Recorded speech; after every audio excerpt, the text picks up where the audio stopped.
안녕하세요, 핑플릭스입니다. 1분기 자산 배분을 좀 리뷰해 볼 건데요. 지금 주식 비중이 가장 큽니다. 계속 비중이 커지고 있고, 현금 비중은 그냥 지난 분기 대비 유지하고 있고요. 반면 이제 원화 자산이죠. 이 부동산 비중은 좀 많이 쪼그라들고 있습니다. 그만큼 미국 주식이 너무 많이 오른 탓이 커요. 제가 내년에는 이 좀 집을 살 계획이라요. 이제 와이프랑 같이 이 적금을 시작했는데요, 새해부터. 제가 태어나서 적금을 처음 해봤어요. 저는 초년생부터 늘 투자만 100%였거든요. 적금을 해보니까 이게 좀 더 머리 아프더라고요. 이게 고금리 적금은 대부분이 이벤트성이라 뭐 급여 통장을 좀 등록해야 된다거나 필요도 없는 신용카드를 만들어야 된다거나 자동이체를 또 몇 군데 걸어야 된다느니 이게 뭐 조건이 복잡하더라고요. 또 이 30만 원까지만 혜택이 있고 또 그 이상의 적립금은 또 혜택도 없고요.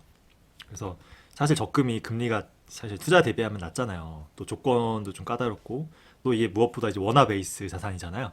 그래서 고민을 했는데 이제 집을 언제 살지 모르지만 이게 집 사는 시점에 괜히 그 돈으로 주식 투자했다가 주가 하락할 수도 있고 또 이 원달러 환율이 또 내려갈 수도 있잖아요. 그 달러 가치가 내려갈 수도 있죠. 그래서 불확실하기 때문에 그냥 적금을 시작했습니다. 그러니까 뭐 제 돈도 있지만 와이프 돈도 있기 때문에 이제 가정의 평화를 위해서 안전하게 가는 게 맞는 것 같더라고요. 장기적인 목표는 저는 주식은 한 70% 지금 유지하고요. 실거주 집이 아마 한 20%, 그리고 현금이 한 10%. 물론 뭐 집을 사는 시점에서는 이거 두 개 합친 게 되겠죠. 이거는 수도권 외곽에 그냥 작은 집 기준이라 그런 겁니다. 서울이었으면은 이걸로 택도 없겠죠. 제 자산의 대부분은 이제 달러랑 홍콩 달러 이 비중이 거의 74%, 그리고 원화 자산 비중이 76%. 원화 자산이 지난 분기 30%였는데 4%나 쪼그라들었어요. 저는 뭐 환전한 게 없거든요. 그 환율이 너무 올라서 그런데 이제 1,300원대는 그냥 이게 뉴너멀인 것 같아요. 그래서 다시 예전처럼 1,100원 환율이 올 수 있을지 약간 좀 의구심이 들고, 이 와중에도 우리나라 원화 통화량은 계속 늘어나고 있어요. 보시면은 미국은 1년 사이에 M2 통화량이 줄어드는데 한국은 계속 오르고 있죠. 이게 대부분이 이 부동산 시장을 살리려고 돈을 푸는 건데요. 이렇게 되면 또 원화 자산이 떨어져서 이제 수입 물가 비싸지고 국민들의 삶은 힘들어질 텐데, 이게 또 선거가 있잖아요. 이 돈 풀기가 멈추기가 쉽지 않을 것 같고요. 뭐 사실 달러 자산이 대부분인 제 입장에선 이거 땡큐거든요. 그쵸? 근데 마음 한편이 좀 씁쓸하긴 합니다. 이거는 2050년 우리나라 인구 구조인데요. 다시 출산율이 상승한다는 좀 매우 희망회로를 많이 돌린 기준인데 안 좋죠. 그래서 저는 환율이 다시 1200원대가 뭐 올 수도 있을 것 같아요. 단기적으로는. 근데 한 15년, 20년 장기적으로 보면은 진짜 2, 3천 원 갈 수도 있지 않을까라는 생각도 들어요. 제 자산도 일단 달러 자산 포지션이 80%대, 그리고 원화 자산 포지션이 20%를 유지하려고 해요. 그래서 살고 있는 집이랑 일부 쓸 수 있는 현금 조금 제외를 하고는 대부분 달러 자산으로 모으는 걸로. 물론 달러도 더러워요. 얘도 계속 화폐량이 늘어나잖아요. 근데 원화는 더 더럽다는 거. 그 주식 자산의 83%가 미국 주식이에요. 중국 주식 비중은 16%, 뭐 한국은 1% 정도. 1년 전 중국 주식 비중이 26%였더라고요. 근데 지금 10%나 줄었죠. 근데 제가 중국 주식 판 건 없거든요. 그대 오히려 조금 더 샀는데 비중이 완전 줄었죠. 1년간 한 마이너스 15% 정도 항생테크 기준으로 하락했더라고요. 그러니까 그 전에는 막 1년 사이에 반토막 나고 그랬잖아요. 그러니까 이게 어떻게 보면 선방한 건데 이게 미국 주식이 너무 오르면서 이게 자연스럽게 중국 주식 비중이 줄어들었어요. 제가 중간중간 좀 너무 오른 것 같은 일부 기업이랑 특히 반도체 ETF를 좀 팔았거든요. 근데 이게 주가 오르는 속도가 더 빠르다 보니까 팔았는데도 현금 비중이 되려 줄어들었어요. 아이러니하죠. 시장이 좀 가열된 것 같긴 한데 이게 뭐 더 버블이 생길지 뭐 버블이 꺼질지 알 수가 없으니까, 이 저스트 킵 바잉이란 제가 책 이제 리뷰할 때 이런 타이밍 재지 마라, 그냥 돈 생기면은 그냥 저스트 킵 바잉 바로 투자해라, 이런 얘기가 있는데 제가 2022년에 이 좀 목돈이 들어왔을 때 이렇게 그냥 저스트 킵 바잉 했다가 완전히 대인 경험이 있다 보니까 지금의 주가 레벨에서 추가로 투자하기가 좀 무섭긴 하더라고요. 그래서 당분간은 추가 매수 없고요. 그렇다고 뭐 매도도 없고요. 그냥 관망하기로 했습니다. 투자하다 보면은 그냥 아무것도 안 하는 게 뭐 제일 좋은 판단이 될 수도 있더라고요. 그 자산에서 ETF 비중이 55%. 장기적으로 저는 ETF 비중을 70%까지 키울 생각이에요. 그러니까 요즘 제가 또 느끼는 건데 개별 주식 비중이 높으면요 사람이 좀 날카로워지고요 좀 공격적이 되는 것 같아요. 그러니까 요새 테슬라 주가가 별로 좋지 않죠. 그래서 어떤 유튜버가 테슬라의 현 시점에 대해서 그냥 뭐 팩트를 얘기했어요. 좀 악재도 많고 별로 좋지 않다. 그랬더니 이제 댓글에 엄청난 욕설과 이제 비방이 막 달리죠. 이게 테슬라 열성 주주분들이 많잖아요. 근데 이게 이분들 욕할 수 없는 게 저도 인간인지라 이게 똑같더라고요. 제가 좀 비중 있게 투자하고 있는 어떤 주식 기업이 있는데 여기에 대해서 누가 좀 나쁘게 얘기하는 걸 듣게 되면은 저도 기분이 나쁘더라고요. 이게 어쩔 수 없어 저도 모르게 약간 욱하는 거를 간신히 좀 이렇게 참은 적이 있는데요. 한편으론 저도 조심스러워요. 뭐냐면은 그러니까 어떤 사람이 이제 지인이 어떤 주식을 많이 갖고 있는 걸 제가 알고 있어요. 그럼 이 주식에 대해 저는 안 좋게 생각하고 있지만 이거 사실 그대로를 얘기하기가 힘들죠. 이거 얘기하면 이분은 또 기분 나쁘잖아, 그죠? 그러니까 이게 모든 주식이 다 같이 오르거나 다 같이 떨어질 땐 잘 몰랐어요. 근데 최근 들어서 이 오르는 주식과 안 오르는 주식의 격차가 좀 크다 보니까 좀 이런 감정적인 갈등 같은 게 좀 생기는 것 같아요. 반면에 ETF 투자는 이런 갈등에서 완전 자유롭죠. 그렇죠? 뭐 누가 잘 되든 다 같이 그냥 다 우리 편 같은 느낌이잖아요. 그래서 저는 ETF 비중을 좀 늘리는 게 맞는 것 같고 또 뭐 제 실력에 자신이 없는 탓도 있어요. 이게 공부를 하면 할수록 특히 제가 전 영상 AI 관련 거 좀 준비하면서 느낀 게 너무 어렵다. 좀 ETF 비중을 좀 늘리는 거는 제 실력에 대한 자신감이 떨어지는 것도 큰 것 같습니다. 뭐 운의 영향이 큰 것도 있죠. 장기적으로는 ETF 비중을 70%까지 늘리는 걸로 계획 중이에요. 이 비중은 제가 새로 만들어 봤는데 그러니까 얘는 해외 주식 계좌에서 직접 투자하는 비중이에요. 87%고 연금저축 계좌랑 IS 계좌에서 이제 투자하는 비중이 13% 정도. 이게 어느 정도가 적정한지 제가 좀 계산해 봤어요. 이게 세금이 무섭긴 하지만 그렇다고 연금저축 계좌에서 100% 투자할 수는 없잖아요. 이제 연금저축 계좌는 실제 연금을 수령할 수 있는 나이가 이제 만 55세예요. 그때 시점에 약 한 15년 후인데 저랑 와이프 계좌에서 이 15년 후에 준비해야 할 그 연금 계좌에서 금액을 계산해 보니까 그때 가서 제 총 주식 자산의 한 50% 정도 되더라고요. 근데 여기에 그러면 이제 연금 계좌 50%, 직접 투자 50% 하면 되는데 이제 와이프는 거의 2, 30년 동안 이제 아마 같은 직장에 다닐 것 같아서 그럼 여기에 다녔던 퇴직연금 있잖아요. 퇴직연금도 연금 계좌로 옮긴다고 하면은 이제 좀 낮아지겠죠. 그래서 대략 한 40%. 그래서 장기적인 비중은 아마 연금 계좌에서 이제 총 주식의 40% 정도가 되지 않을까. 그 직접 투자는 배우자한테 이제 6억 원을 증여할 수가 있어요. 10년에 한 번씩. 그래서 이걸로 세금을 좀 절약하는 방법이 있는데 예를 들면은 이제 이 부부가 있어요. 남편, 얘는 배우자. 그래서 각자 3억씩 주식에 투자했어요. 근데 이게 수익이 잘 나서 6억이 된 거예요. 각자. 그러면 3억이 6억 됐으니까 각자 이 3억에 대한 양도세를 내야 되는데 이 돈을 거로에게 각자 증여하는 거예요. 그러면은 취득가액이 6억이 되면서 이제 세금 양도세 한 푼도 안 내는 거죠.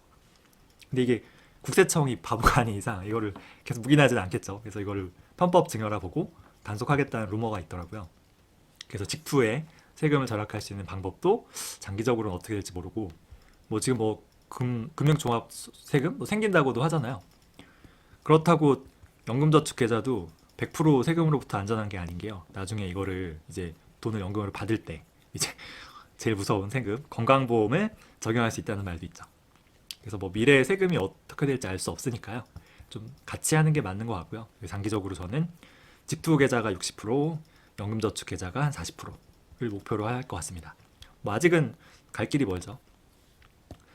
제가 이번 달 말에 ISA 계좌가 3년 만기가 돌아오거든요.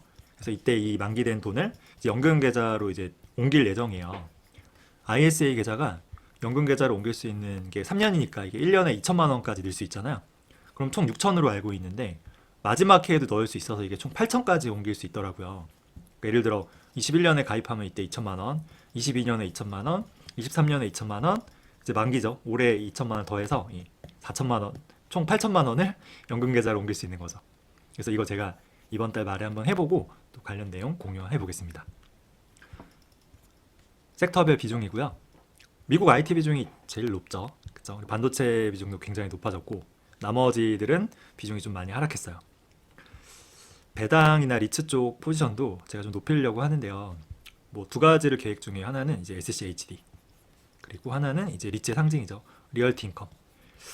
배당률만 보면은 SCHD 슈드가 한 3.3% 그리고 리얼티 인컴이 5.9% 정도 돼서 그냥 성장 빼고 단순히 배당률만 보면은 리츠가 조금 더 매력적이긴 해요.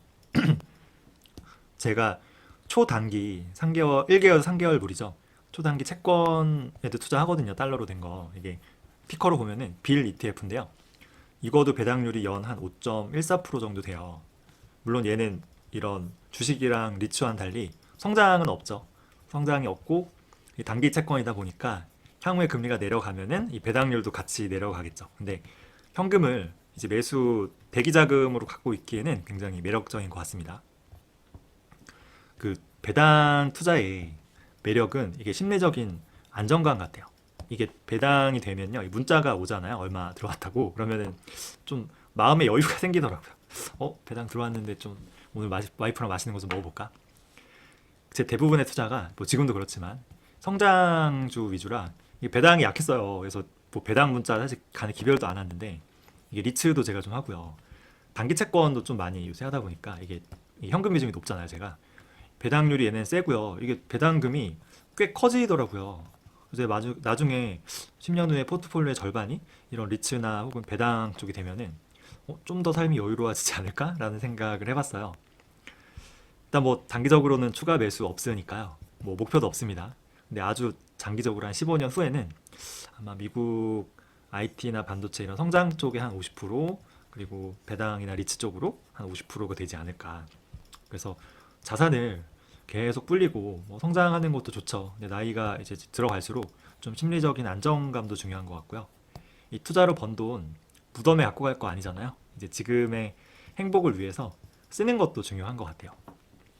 한 번은 제가 이제 와이프랑 같이 이렇게 산책을 하는데 와이프가 그렇게 투자를 열심히 하면 더 행복해지는 거냐고 물은 적이 있어요. 그래서 제가 웃으면서 이제 뭐 지금은 아니라도 한 10에서 15년 후에 좀 더 풍족하고 행복하게 살 수 있다 했더니 그러면 투자 안 하면 이때 가서 안 행복하냐고 물었는데요. 뭐 잠깐 할 말이 없더라고요. 투자를 안 한다고 과연 그때 가서 우리가 안 행복할까를 생각해 보면은 그것도 아니거든요. 그러니까 저희가 이제 나이가 둘 다 있어서 이제 자녀는 아마 힘들 것 같은데 자녀가 없으면요 그렇게 큰 돈이 필요하지 않아요. 그 나중에 투자가 잘 돼서 제가 이제 수십억을 모았어요. 그러면 이거 어디 쓸 데가 없는 거예요. 왜냐하면 나이 들고 또 몸이 아프면 이게 쓸 데가 없잖아. 여행도 못 가고. 또 인생이 생각처럼 또 길지 않아요. 이게 건강 수명은 기껏해야 75세거든요. 그럼 저는 이제 30년 남았는데 또 예상치 못한 사건으로 빨리 갈 수도 있죠. 그래서 이 돈을 그냥 계속 불리기만 하는 게 이게 좀 능사는 아니라는 생각이 잠깐 들었어요. 그래서 일부는 써야 합니다. 그렇죠? 지금의 이제 행복을 위해서 일부는 소비를 해야 돼요. 그래서 이 리얼티 인컴이라는 게 진정한 소득, 진정한 돈이죠. 좀 철학적인 것 같아요.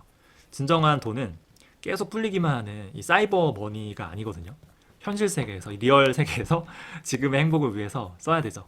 사랑하는 가족을 위해 쓸 수도 있고요. 뭐 친구들을 위해 내가 쓸 수도 있고, 주변 사람들이나 좀 어려운 사람들을 위해서 쓸 수도 있는 거죠. 그래서 장기적으로는 이 사이버 머니가 아니라 이 리얼, 정말 리얼 머니가 나오는 그런 배당 혹은 리츠 이런 자산 비중을 키우는 게 좀 더 안정적인 것 같습니다. 제 포트폴리오의 탑 10이고요. 사실 뭐 반도체 ETF랑 나스닥을 합하면 얘가 거의 40% 수준이에요. 개별 주식으로는 아마존, 구글, 메타 비중이 제일 크고요. 그 뒤로 빵생테크, 텐센트, 알리바바, 그리고 리얼티 인컴, 테슬라가 이제 10이네요. 거의 리얼티 인컴 빼고는 극성장주에 집중돼 있죠. 뭐 알리바바는 이제 가치주로 봐야 할지도 모르겠는데 어쨌든 장기적으로는 이제 배당 성장이랑 리츠를 늘리긴 하겠지만 이게 만 55세면은 아직 많이 남았거든요. 그래서 조금씩 천천히 좀 꾸준히 좀 늘려가야 될 것 같습니다. 테슬라 주가가 세살 요새 좀 별 좋지 않죠. 이게 또 다 안 좋은 게 아니고 다른 빅테크 기업들은 이제 AI 테마 받고 굉장히 주가가 좋은데 테슬라만 유독 악재도 많고 주가도 좀 많이 하락했어요. 그래서 지금 테슬라 주가의 바닥이라고 사람들이 많이 사더라고요. 지난주도 성악게임이 이제 압도적 매수 1위를 차지했다고 하는데 근데 개인적인 생각으로는 지금 과연 바닥이라고 할 수 있을까? 약간 의문도 들어요. 이게 가장 큰 테슬라의 문제는 성장이 좀 꺾였다는 거죠. 그리고 실적이 계속 전망치가 나빠지고 있어요. 이게 뭐 잠시 겪는 일시적 성장통이면 상관없는데 요새 전기차 시장에 이제 경쟁이 너무 치열하잖아요. 그리고 또 수요가 좀 감소되고 있어요. 이런 걸 보면은 과연 이게 일시적일까라는 생각도 들어요. 그 최고점 대비 지금 거의 마이너스 60% 폭락했는데 핀비즈 사이트 기준으로 이제 포워드 PER이 이제 43배예요. 이게 계속 전망치가 나빠지면서 올라가고 있죠. 근데 지금 60% 떨어졌는데도 지금 이렇게 높잖아요. 반면에 지금 최고가를 경신하고 있는 메타의 포워드 PER은 지금 22배밖에 안 돼요. 구글은 지금 19배. 그리고 심지어 엄청나게 성장하고 있는 엔비디아 있잖아요. 엔비디아도 29배밖에 안 되거든요. 그러니까 테슬라가 지금 저평가가 아니죠.